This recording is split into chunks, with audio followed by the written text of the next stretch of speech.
नमस्कार, UP news 11 digital देख रहे हैं आप और मैं हूं आपके साथ कुलदीप धुरिया। तो खबर की शुरुआत उत्तर प्रदेश के हमीरपुर और कन्नौज से करेंगे, क्योंकि हमीरपुर में मौजूदा सीएमओ गीतम सिंह पर फिर से एक बार भ्रष्टाचार के आरोप लगे हैं। दरअसल हम आपको बता दें हमीरपुर और कन्नौज कैसे, क्योंकि ये हमीरपुर जो सीएमओ है मौजूदा गीतम सिंह, इन पर महज कुछ महीने पहले यहाँ के सदर विधायक मनोज प्रजापति ने गंभीर आरोप लगाते हुए भ्रष्टाचार के आरोप लगाए थे और भ्रष्टाचार के आरोप लगाते हुए सीएम योगी से कड़ी कार्रवाई की मांग की थी। आखिर बता दें भ्रष्टाचार के कौन से वो आरोप थे। लगातार झोला छाप डॉक्टरों की संख्या जिले में बढ़ना, फर्जी तरीके से मेडिकल स्टोर चलना, पैथोलॉजी के मामलों पर पब्लिक से लूट करना, इन सारे मामलों को लेकर यहाँ के विधायक मनोज प्रजापति ने तमाम को भ्रष्टाचार के आरोप लगाते हुए योगी सरकार से कड़ी कार्रवाई की मांग की थी और बड़े स्तर पर जांच की मांग की थी। लेकिन हालांकि मांग बस की गई। सदर विधायक जो सत्ता के विधायक हैं, बीजेपी के विधायक हैं, उनकी तमाम वो शिकायतों के बावजूद भी आखिरकार गीतम सिंह की कुर्सी पर क्यों कोई आंच नहीं आ सकी।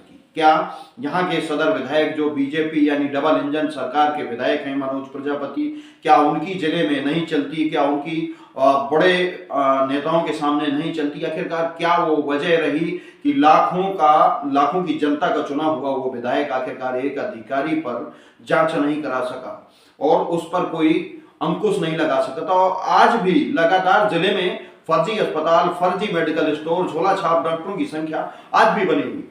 लेकिन इसी बीच एक कन्नौज से बड़ा खुलासा होता है, जहां यहाँ के प्रभारी सीएमओ वहां पर चिकित्सा अधिकारी होते हैं और प्रभारी चिकित्सा अधिकारी रहते इन्होंने कन्नौज में भी बड़ा खेला किया और इस खेले का पूरा फाइल जो काला चिट्ठा है वो कैसे खुल के आता है मैं आपको बताता हूँ सिलसिलेवार तरीके से, आप सुनिएगा। जब ये कन्नौज में 2016 में पहुंचते हैं तो लगातार वहां भी भ्रष्टाचार करना इन्होंने शुरू कर दिया। कहीं 5,000 लीटर की पानी की टंकी 50,000 की खरीदते हैं तो कहीं 30,000 की खरीदते हैं, कहीं वाटर कूलर लगवाते हैं तो 30,000 का वाटर कूलर, 10,000 का वाटर कूलर 80,000 में लगाते हैं। इस तरीके के तमाम वो भ्रष्टाचार का काला चिट्ठा वहां के एक आरटीआई एक्टिविस्ट के जरिए ये पूरे काला चिट्ठा का एक दिन खुलासा होता है। लेकिन आखिरकार फिर भी कन्नौज में भी आरटीआई एक्टिविस्ट के इस खुलासे के बावजूद भी गीतम सिंह पर कोई कार्रवाई नहीं होती है। इससे आप खुद, हमारे दर्शक हैं, आप खुद समझ सकते हैं कि आखिरकार गीतम सिंह वो कौन है। सिस्टम में बैठा ये अधिकारी आखिरकार किसका सिस्टम है और किस सिस्टम के चलते तमाम वो भ्रष्टाचार के आरोपों के बाद इनकी कुर्सी पर कोई आंच नहीं आती।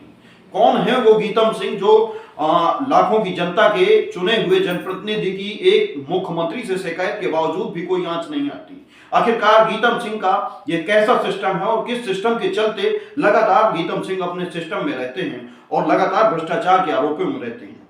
तो बात चल रही थी कन्नौज की। कन्नौज में एक आरटीआई एक्टिविस्ट ने जब ये बड़ा काला चिट्ठा खोल दिया, प्रभारी चिकित्सा अधिकारी, वहां के तत्कालीन प्रभारी चिकित्सा अधिकारी गीतम सिंह का काला चिट्ठा खोलने के बावजूद भी आखिरकार गीतम सिंह पर कोई आंच नहीं आती। लगातार 2016 से 20 तक इन्होंने वहां सेवा दी और लगातार भ्रष्टाचार का बोलबाला एक आरटीआई रिपोर्ट के जरिए दिखता रहा। और एक रिपोर्ट हम आपको दिखा रहे हैं, अमर उजाला ने छापी है कि हमीरपुर में जो मौजूदा सीएमओ हैं उनकी भ्रष्टाचार की जांच शुरू। ये रिपोर्ट आप देख लीजिए, मेरे बगल में आपको रिपोर्ट दिख रही होगी। अमर उजाला की ये रिपोर्ट है, पूरी रिपोर्ट को आप समझिए।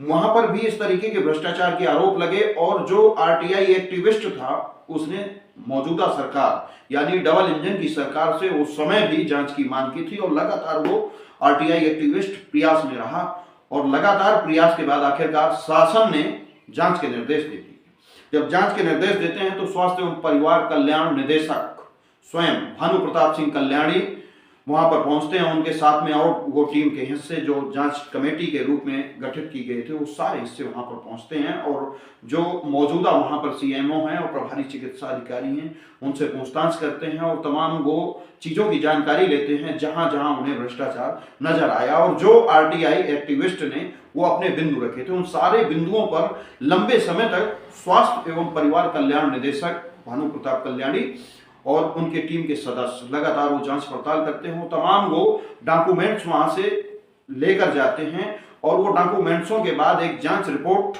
ये कमेटी तैयार करेगी जो शासन को सौंपेगी। और उस जांच रिपोर्ट में अब देखना यह होगा कि 2 बार तगड़े आरोप गीतम सिंह पर, लेकिन फिर भी उनको बेनकाब करना सभी को असफल साबित हुआ। इस बार क्या होता है कि शासन को रिपोर्ट सौंपी जाती है, क्या भ्रष्टाचार उनका सिद्ध होता है, क्योंकि हमीरपुर के भी सदर विधायक यानी बीजेपी डबल इंजन सरकार के विधायक ने भी एक अधिकारी पर भ्रष्टाचार के ऊपर आरोप लगाए, लेकिन बेबुनियाद रहे। आखिरकार क्या वो वजह है, कौन है आखिरकार गीतम सिंह जो इन पर कार्रवाई नहीं होती, इन पर जांच नहीं होती, और कितना बेहतरीन इनका सिस्टम है कि पब्लिक मरती रहे, कुछ भी होता रहे, विधायक सांसद कुछ भी आरोप लगाएं, लेकिन इन पर कार्रवाई करना शायद मुश्किल है। फिलहाल भ्रष्टाचारी कहना सीएमओ साहब को अभी तो उचित नहीं होगा, क्योंकि जांच कमेटी वहां की जांच कर रही है और जांच रिपोर्ट शासन को सौंपेगी।